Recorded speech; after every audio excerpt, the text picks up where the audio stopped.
Hello and welcome back to my channel, where we are trying something completely different, something that I have not tried before. Hope you bear with me because I'm not sure how 100% this is going to. I've tried to test this as much as possible, but of course I am using new equipment at the moment, so I've had to use a new screen capture, and I'm using a new viewer for my DS, and of course it's a new DS, and I've never done this before, so.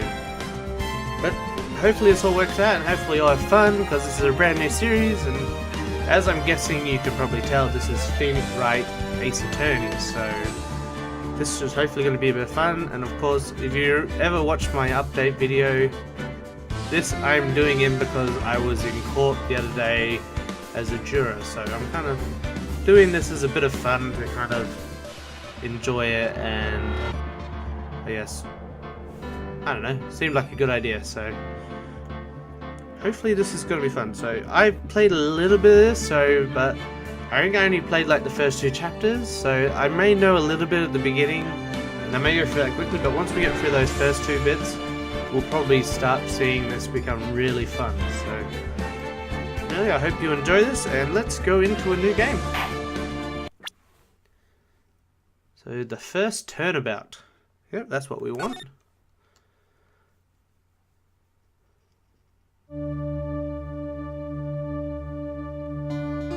Gasp. And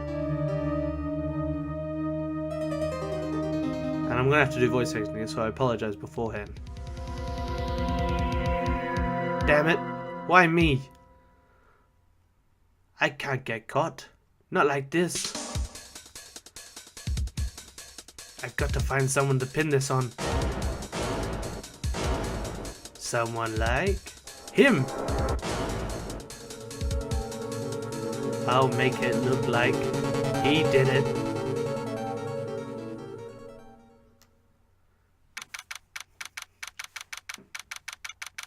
August 3rd, 9:47 AM, District Court, Defendant Lobby number 2. Boy, am I nervous. Right? Oh, hiya, Chief. Phew, I'm glad I made it on time.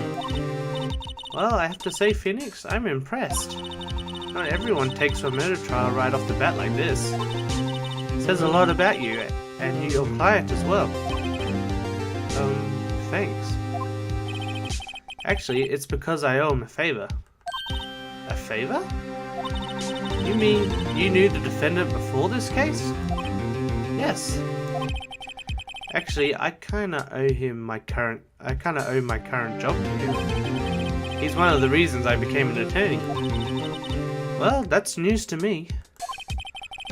I want to help out any way I can. I just really want to help him. I owe him that much. It's over. My life, everything, it's all over. Is that your client screaming over there? Yeah, that's him. Death, despair. Oh, I'm gonna do it. I'm gonna die. It sounds like he wants to die. Yeah. Nick. Hey there, Larry. Dude, I'm so guilty. Tell them I'm guilty. Give the death sentence. I ain't afraid to die. What? What's wrong, Larry? Oh, it's all over. I'm finished. Finished. I can't live in a world without her. I can't. Who? Who took her away from me, Nick? Who did this? Oh, Nick, you gotta tell me who took my baby away. The person responsible for your girlfriend's death. The newspapers say it was you.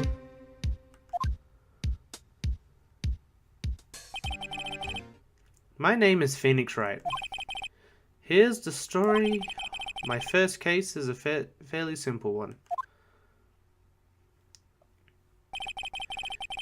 A young woman was killed in her apartment. The guy they arrested was an unlucky sap dating her. Larry Butts. My best friend since grade school. Our school had a saying, when something smells, it's usually the butts. In the 23 years I've known him, it's usually been true. He has a knack for getting himself into trouble. One thing I can say though is it's usually not his fault. He just has terrible luck. But I know better than anyone that he's a good guy at heart. That and I owe him one, which is why I took the case to clear his name.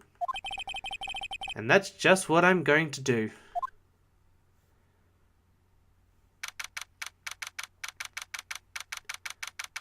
August 3rd, 10 AM, District Court, Courtroom Number 2.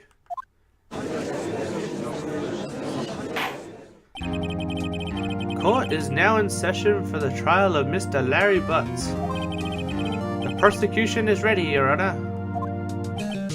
The defense is ready, Your Honor. Mr. Wright, this is your first trial, is it not? Yes, Your Honor. I'm a little nervous. Your conduct during this trial will decide the fate of your client. Murder is a serious charge. For your client's sake, I hope you can control your nerves. Thank you, Your Honor. Mr. Wright, given the circumstances, I think we should have a test to ascertain your readiness. Yes, Your Honor. Oh. Hand shaking, eyesight fading. The test will consist of a few simple questions. Answer them clearly and concisely. Please state the name of the defendant in this case. Alright, so it's definitely Larry Butts. The defendant, well, that's Larry Butts, Your Honor. Correct. Just keep your wits about you and you'll do fine. Next question. This is the murder trial. Tell me what the victim's name is. Phew, I know this one. Glad I read the report cover to cover so many times. It's... wait. Uh-oh. No, wait, I forgot. I'm drawing a total blank here. Phoenix, are you absolutely sure you're up to this? You don't even know the victim's name? Oh, the victim. Oh, of course. I know the victim's name. I, just forgot temporarily. I think I feel a migraine coming on. Look, the victim's name is listed in the court record. Just touch the court record button to check it at any time, okay? Remember to check it often. Do it for me, please. I'm begging you. Mr. Wright, who is the victim in this case? So I guess we can look at the court record. And it is Cindy's autopsy record. Okay. So it's Cindy. Alright, let's go back. Oh. So it's not Mia Fey, because she's the one who gave you it. It's not Cinder Block, because that's obviously a joke answer. So it must be Cindy Stone. The victim's name is Cindy Stone. Correct. Now tell me, what was the cause of death? She died because she was hit with a blunt object, obviously. She was struck once by a blunt object. Correct. You've answered all my questions. I see no reason why we shouldn't proceed. You seem much more relaxed, Mr. Wright. Good for you. Thank you, Your Honor. Because I don't feel relaxed, that's for sure. Well then. First, a question for the prosecution. Mr. Payne. Yes, Your Honor. As Mr. Wright just told us, the victim was struck with a blunt object. Would you explain to the court just what the object was? The murder weapon was this statue of the thinker. It was found lying on the floor next to the victim. I see. The court accepts it into the evidence.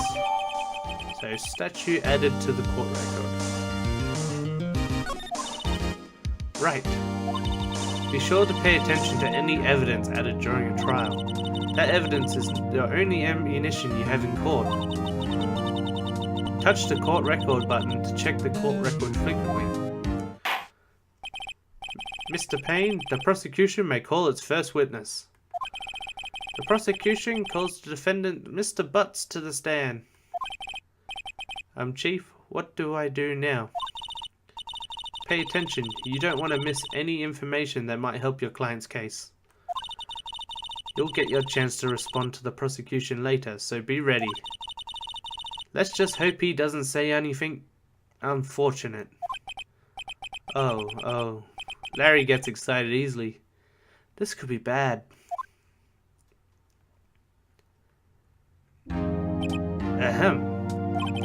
Mr. Butts, is it not true that the victim had recently dumped you? Hey, watch it, buddy. We were great together. We were Romeo and Juliet. Cleopatra and Mark Anthony. Didn't they all die? I wasn't dumped. She just wasn't taking my phone calls. Or seeing me. Ever. What's it to you anyway? Mr. Butts, what you describe is generally what we mean by dumped. In fact, she had completely abandoned you and seeing other men. She had just returned from overseas with one of them the day before the murder. What do you mean, one of them? Lies, all of it, lies. I don't believe a word of it. Your Honor, the victim's passport. According to this, she was in Paris until the day before she died. Passport added to court records, so that's cool. Indeed, she appears to have returned the day before the murder. Dude, no way. The victim was a model, but did not have a large income. It appears she had several sugar daddies. Daddies? Sugar? Yes, older men who gave her money and gifts. She took their money and used it to support her lifestyle. Dude. We can clearly see what kind of woman this Miss Stone was. Tell me, Mr. Butts, what do you think of her now? Right, I don't think you want him to answer that question. Yeah, Larry has a way of running his mouth in all the wrong directions. Should I will agree with her and let's stop him from answering. My client had no idea the victim was seeing other men. The question is irrelevant to this case. Oof. Dude, Nick, what do you mean irrelevant? That cheating she-dog? I'm gonna die. I'm just gonna drop dead. Yeah, and when I meet her in the afterlife, I'm gonna get to the bottom of this. Let's continue with the trial, shall we? I believe the accused's motive is clear to everyone? Yes, quite. Oh boy, this is so not looking good. Next question. You went to the victim's apartment on the day of the murder, did you not? Ooh. Well, did you or did you not? Well, maybe I did, and maybe I didn't. Uh-oh, he went. What do I do now? So, let's have him on it, and honestly. I know. I'll send him a signal. Tell the truth. Yeah, I was there. I went. Order. Well, Mr. Butts. Dude, chill. She wasn't home, man, so, I didn't see her. Your Honor, the defendant is lying. Lying? The prosecution would like to call a witness who can prove Mr. Butts is lying. Well, that simplifies the matters. Who is your witness? The man who found the victim's body just before making the gruesome discovery. He saw the defendant fleeing the scene of the crime. Order! Order in the court.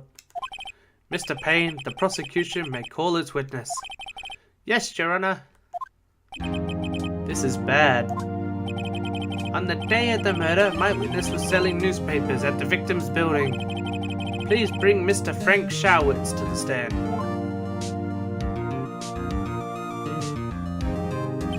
Mr. Schowitz, you sell newspaper subscriptions, is that correct? And so we got the guy who actually committed the murder in the stand now, so let's see how this goes. Ooh, yes, newspapers, yes. Mr. Schowitz, you may proceed with your testimony. Please tell the court what you saw on the day of the murder. Ah, so we've got witness testimony. So now we're getting into the game, so this is cool. I was going door to door selling subscriptions when I saw a man fleeing an apartment. I thought he must be in a hurry because he left the door half open behind him. Thinking it was strange, I looked inside the apartment. Then I saw her lying there, a woman, not moving, dead. I quailed in fright and found myself unable to go inside. I thought to call the police immediately. However, the phone in her apartment wasn't working. I went to a nearby park and found a public phone. I remember the time exactly. It was 1 p.m. The man who ran was without a doubt the defendant sitting right over there.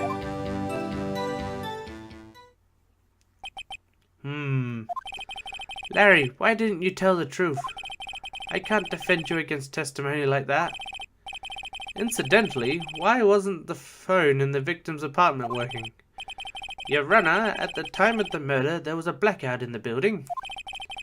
Aren't phones supposed to work during a blackout? Yes, Your Honor. However, some cordless phones do not function normally. The phone that Mr. Schowitz used was one of those. Your Honor, I have a record of the blackout for you for your perusal. So now we got the blackout, so that's 5 bits of evidence so far. Now, Mr. Wright.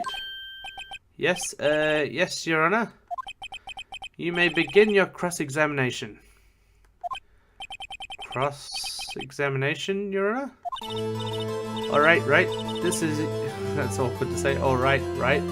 This is it. The real deal. What exactly am I supposed to do? Why, you exposed the lies in the testimony the witness just gave. Lies? What? He was lying? Your client is innocent, right? Then the witness must have lied in his testimony. Or is your client really guilty? How do I prove he's not? You hold the key, it is in the evidence. Compare it to the witness testimony and the evidence at hand. There is bound to be a contradiction in there. First, find the contradiction between the court record and the witness's testimony. Then, once you have found the contradicting evidence, present it and rub it in the witness's face. Okay. Touch the court record button to point out contradictions in the testimony. Alright, so now we're into the game. So this is the fun part. So now. So that's fine. So he must be in a hurry because he left the door half open behind him. Thinking it's strange, I looked inside the apartment. Then I saw her lying there, a woman not moving, dead. Quailed in fright, unable to find myself, unable to go inside. I thought to call the police immediately. However, the phone in her apartment wasn't working. Went to a nearby park and found a public phone. I remember the time exactly, it was 1 p.m. The man who ran was without a doubt the defendant sitting right over there. That's all of it. There must be a contradiction in there somewhere. Examine the court record and something strikes you as being suspicious, then find the evidence that contradicts his testimony and present it to the court. Alright, so let's have a look at this evidence. So this one would this part here, automatically we found the contradiction straight away. So he said that she died at 1 p.m. This one said she died at between 4 and 5, so that's going to be nice and easy. So let's let's continue this. Let's go up to the 1 PM part. So I saw her lying there, not moving dead, proud and fright. Found myself. Thought to call the police immediately, however the phone in her apartment wasn't working. Went to a public phone. I remember the time exactly was 1 PM. So this is when we can present the evidence. So let's present it. Objection! You found the body at 1 PM? You sure? Yes, it was 1 PM for certain. Frankly, I find that hard to believe. Your statement directly contradicts the autopsy report. The autopsy notes that time of death was sometime after 4 PM. There was nobody to find at 1 PM. How do you explain this 3-hour gap? Ooh, got him sweating now. Oh, that, This is trivial. The witness merely forgot the time. After his testimony, I find that hard to believe. Mr. Schawitz, why are you so certain that you found the body at 1 PM? Gee, that's a really good question. Great job, Wright. Way to put him on the spot. That's all you have to do. Point out the contradictions. Lies always beget more lies. C31 and their whole story falls apart. Wait, I remember now. Would you care to give your testimony again? The time of discovery. You see, when I found the body, I heard the time. There was a voice saying the time. It was probably coming from the television. Oh, but it was 3 hours off, wasn't it? I guess the victim must have been watching a video of a taped program. That's why I thought it was 1 PM. Terribly sorry about the misunderstanding. Alright, so there's automatic contradiction there, because if you remember, they said there was a blackout, and there's no way the TV worked. So, I see you heard the voice saying the time on a taped program.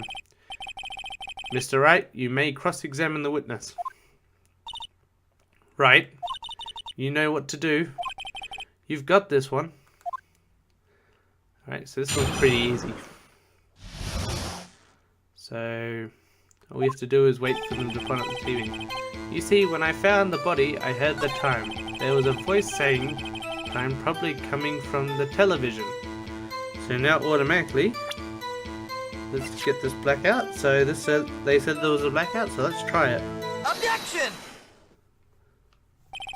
Hold it right there. The prosecution has said there was a blackout at the time of the discovery. And this record proves it. You couldn't have heard the television or a video. Gah. The defense has a point. Do you have an explanation for this, Mr. Schawitz? No, I find it quite puzzling myself. Quite. Wait, I remember now. Mr. Schawitz, the court would prefer to hear an accurate testimony from the very beginning. These constant corrections are harming your credibility. That, and you seem to be rather distraught. My apologies, Your Honor. It, must have been the shock of finding the body. Very well, Mr. Schawitz. Let's hear your testimony one more, please. Hearing the time. So we're back into this again. Actually, I didn't hear the time. I saw it. There was a table clock in the apartment, wasn't there? Yeah, the murder weapon. The killer used it to hit the victim. That must have been what I saw. So he says, you saw a clock. I guess that would explain it. Defense, you may cross-examine. So he said the thing was a clock, but it says it's a statue, so maybe I can use that.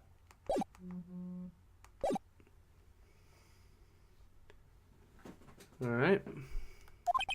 Gladly. Hearing the time. Actually, I didn't hear the time. I saw it. There was a table clock in the apartment, wasn't there? Yeah, the murder weapon. The killer used it to hit the victim, so it wasn't a clock, it was a statue. So let's try the statue. Objection! Wait just a moment. The murder weapon wasn't a clock. It was this statue. Now how is this supposed to be a clock?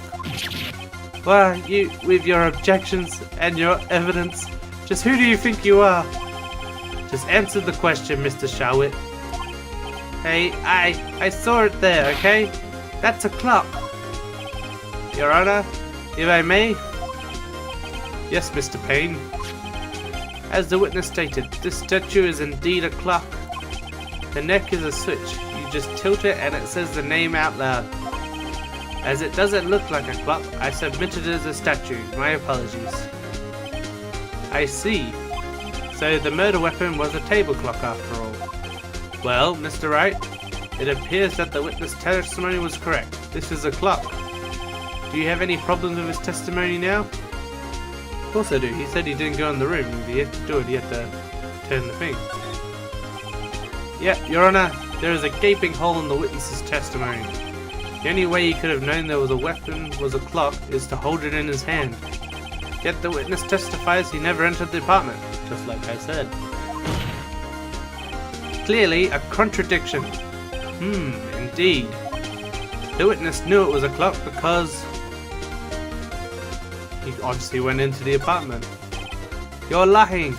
You were inside the apartment on the day of the murder. Oh yeah? Prove it. Prove I went in there. I'll do better than that. I can prove you were the one who killed her. You struck her with the clock, and the shock of the blow triggered the clock's voice. That was the sound you heard. Order. Order in the court. Intriguing. Please continue, Mr. Wright. Yes, Your Honor. Mr. Shawit, the sound must have left quite an impression on you. Understandably, since the murder weapon spoke just as you hit the victim, that voice was burned into your mind. That's why you were so certain about the time.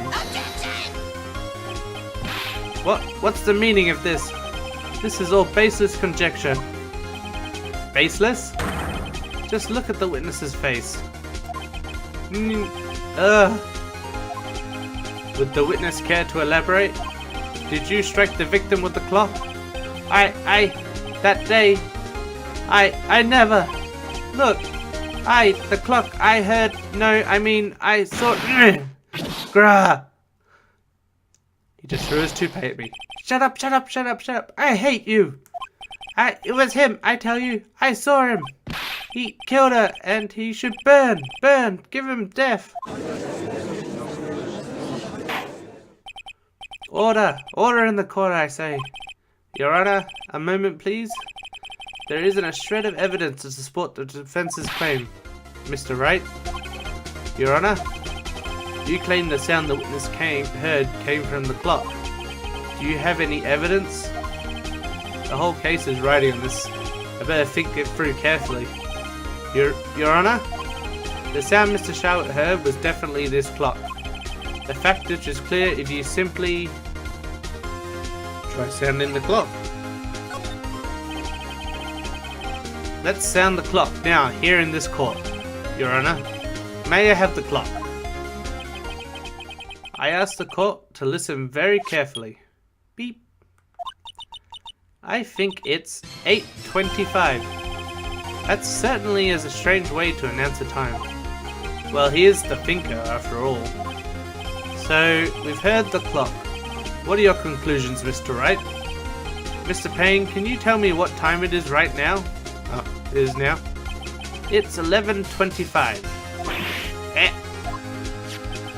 As you can see, this clock is exactly 3 hours slow. Precisely the discrepancy between Mr. Shawit's heard on the actual time of death. So, Mr. Shawit, try to talk your way out of this one. Ha! Ha! Ha! You forgot one thing. Uh-oh. What's he talking about now? While it may seem like the clock is running 3 hours slow, it proves nothing. How do you know it was running 3 hours slow on the day of the murder? If you can't prove that, you don't have a case. He's right. How am I going to prove that? Damn it, I was so close.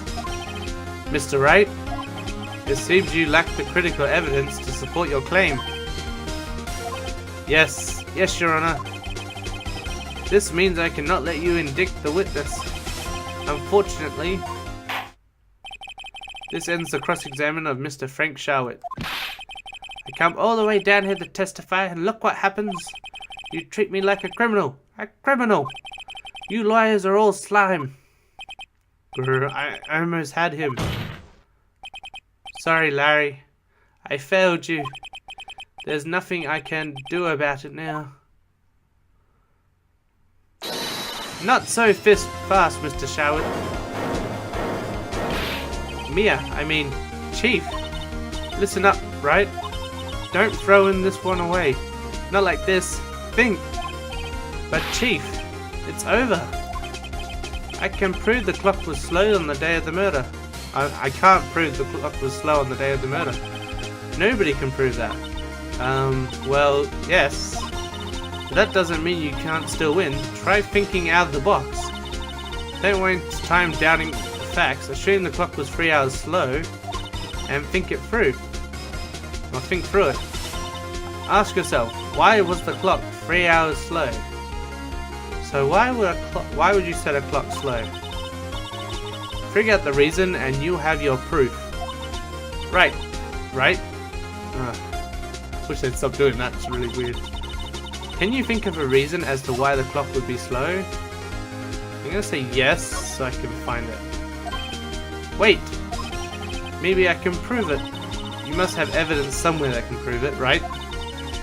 Find it, let them have it. Well, Mr. Wright? You say the clock was already running slow on the day of the murder? Have you found evidence to support this claim? Of course! There's a piece of evidence in the court record that can prove my claim beyond a doubt. Ha! Tough words. Let's see if you can pull this one off. Let's see the evidence that proves why the clock was running slow. So, it's not going to be my attorney badge. Don't think the autopsy report. So these things are all... I'm trying to prove why the clock, so it's not the statue, and it wouldn't be the blackout, so... It must be the passport. So... Oh yeah, she was in Paris the day before, so she must have set the time on the thing before. Take that! The victim had just returned from abroad the day before the murder. As we all know, the time difference between here and Paris is 9 hours. When it's 4 PM there, it's 1 AM the next day there. And the clock wasn't 3 hours slow, it was 9 hours fast. The victim hadn't reset the clock since returning home. That's why the time you heard when you struck her dead in their apartment was wrong. Proof enough for you, Mr. Showitz, or should I say, Mr. Did It? Nah.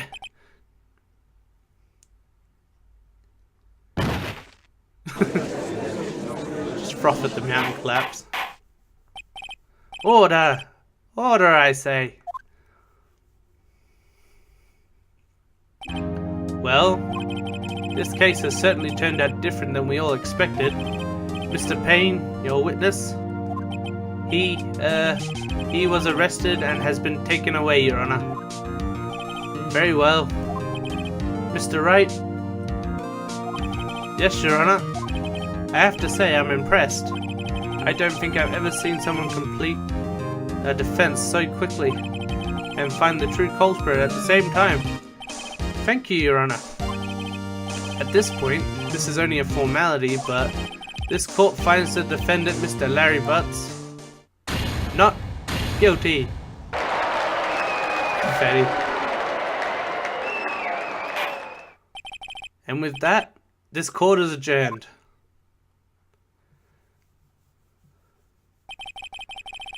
It turns out that Frank Showitz was a common burglar.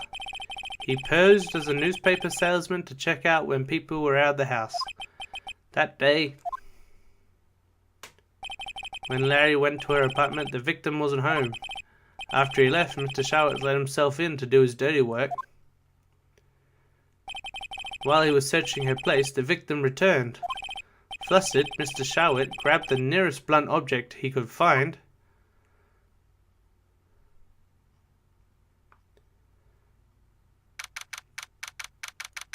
August 3rd, 232 District Court, Defendant Lobby Number 2. Phew. I still can't believe we won. Right? Good job in there. Congratulations. Thanks, Chief. I owe it all to you. Not at all. Not at all. You fought your own battles in there. It's been a while since I've seen a trial end on such a satisfying note. I've never seen the Chief looking this happy. If she's this glad, imagine how Larry must feel. My life is over. Larry, you're supposed to be happy. What's wrong now? Oh, Nick. Don't worry about me. I'll be dead and gone soon. Good. Wait, no, I mean bad. Bad, bad, bad. Larry, you're innocent. The case is closed. But my Cindy Windy's gone, man. Gone forever. Larry, she was a... Nah, never mind. Congratulations, Harry. Harry?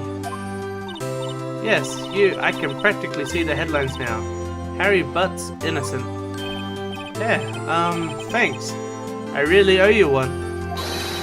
I won't forget this ever. Let's celebrate dinner. Movie. My treat? Oh, no, I couldn't. Hey, I was the one who got you off the hook. Oh, hey. Here, take this. It's a present. A present? For me? Wait, wasn't this the evidence that... Actually, I made this clock for her. I made one for her and one for me. Really? You made this? Well, thank you. I'll keep it as a memento. Yo, Nick. Can you believe it? I was so into that chick. And she was just playing me for a fool. Did that make you want to cry? Larry. Are you so sure? Excuse me? I think she thought quite a lot of you in her own way. Nah, you don't gotta go sympathizing with me. It's okay. Oh, I'm not sympathizing, really. Isn't that right? Don't you have something to show your friend? Something that proves how she felt about him? Huh? Oh yeah, right. What the heck is she talking about? She obviously took the statue to Paris with her. Take that! Check this out, Larry. Proof positive you weren't just some chump to her. Huh? What about that clock? This is the clock you made for her, Larry. And she took it with her when she travelled. Whatever, she probably just needed a clock, that's all. You think so? It's a pretty heavy clock to take travelling. Well, make of it what you will. Hey, Nick. I'm glad I asked you to be my lawyer. Really, I am. Thanks. Hope that made him feel a little better. Right? I hope you see the importance of evidence now. Also, hopefully you realize things can change depending on how you look at them. People too. We never really know if our clients are guilty or innocent. All we can do is believe in them. And in order to believe in them, you have to believe in yourself. Right? Listen, learn, grow strong. Never let go of what you believe in. Never. Well, I think our work here is done. Shall we be off? Yeah, I guess so. Say, how about dinner on me? We'll drink a toast to the innocent butts. Yeah. Oh, speaking of Harry, you were saying part of why you became a lawyer was because of him. Yeah, part of it at least. You have to tell me more about it sometimes. Maybe over drinks? And so my first trial came to a close. Larry slapped me on the back and said, "Gee Nick, it's good to have friends. But I'm pretty sure he's not going to pay us, unless you count the clock he gave to Mia." I didn't know it then, but that clock was soon going to be at the center of another incident, and my promise to tell the chief about me and Larry would be one promise that I would never be able to keep. And that's the end of that chapter. Wow, that actually took a little bit of time, about 40 odd minutes to be exact. So that's our first chapter there. So I hope you enjoyed this series. We're going to end it there. I think I've got to save. Yep, so we'll save it up here. So, yep. So I think next time we'll be doing Turnabout Sisters. So anyway, that was a fun series. I hope this has all been enjoyable for you.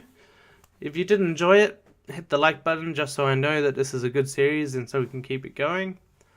And if you want to see more of this, subscribe so it will pop up in your feed. But I guess until next time, see ya! Let's see if I can remember how to play it, that's the question. I know there's bananas here somewhere. There we are. So yes, so I'm guessing if you've watched this, you're watching this, you've either played it before or you're curious about it. But I absolutely loved this game when I was a kid. And I'm still learning the controls, obviously.